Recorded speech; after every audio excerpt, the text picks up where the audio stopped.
Leviticus chapter 14, cleansing from infectious skin diseases. The Lord said to Moses, "These are the regulations for the diseased person at the time of his ceremonial cleansing, when he is brought to the priest. The priest is to go outside the camp and examine him. If the person has been healed of his infectious skin disease, the priest shall order that 2 live clean birds and some cedar wood, scarlet yarn, and hyssop be brought for the one to be cleansed. Then the priest shall order that one of the birds be killed over fresh water in a clay pot. He is then to take the live bird and dip it, together with the cedar wood, the scarlet yarn, and the hyssop, into the blood of the bird that was killed over the fresh water. 7 times he shall sprinkle the one to be cleansed of the infectious disease, and pronounce him clean. Then he is to release the live bird in the open fields. The person to be cleansed must wash his clothes, shave off all his hair, and bathe with water.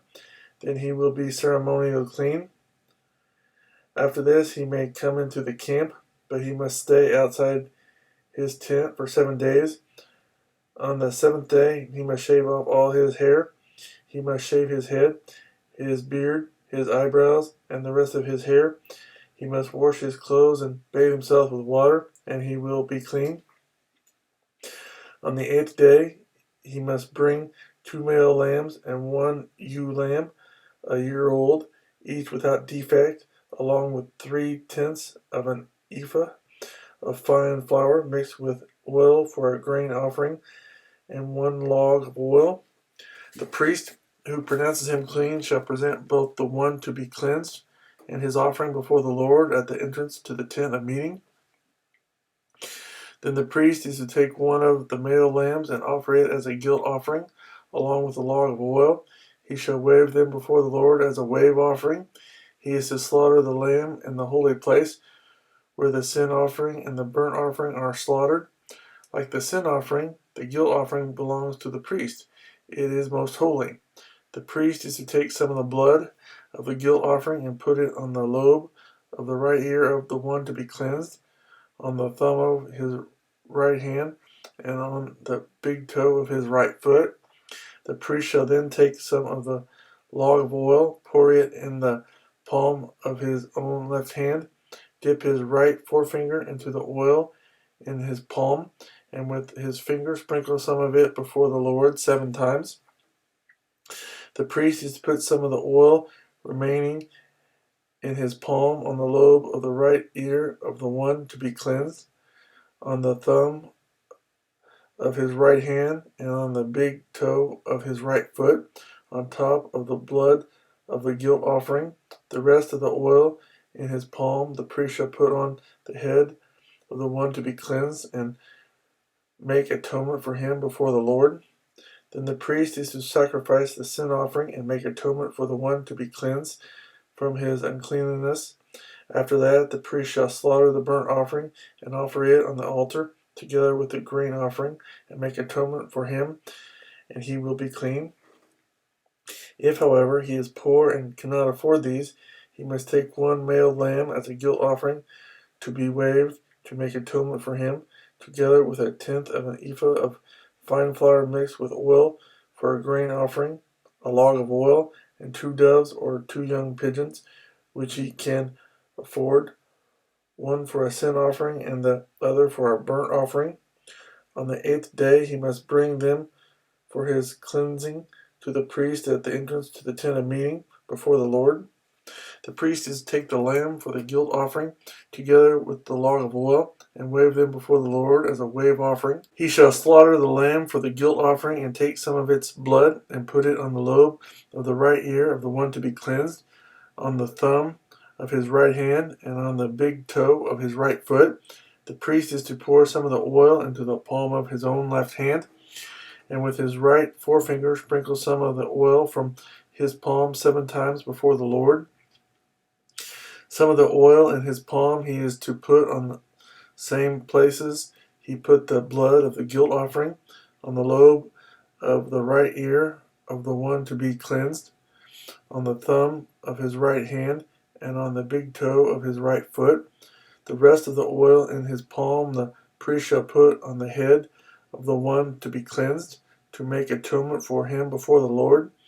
Then he shall sacrifice the doves or the young pigeons, which the person can afford, one as a sin offering and the other as a burnt offering, together with the grain offering.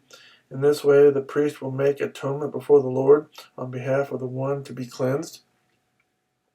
These are the regulations for anyone who has an infectious skin disease and who cannot afford the regular offerings for his cleansing. Cleansing from mildew. The Lord said to Moses and Aaron, when you enter the land of Canaan, which I am giving you as your possession, and I put a spreading mildew in a house in that land, the owner of the house must go and tell the priest, I have seen something that looks like mildew in my house.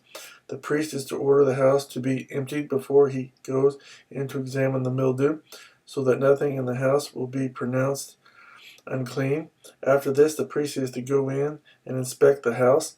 He is to examine the mildew on the walls, and if it has greenish or reddish depressions that appear to be deeper than the surface of the wall, the priest shall go out the doorway of the house and close it up for 7 days. On the 7th day, the priest shall return to inspect the house.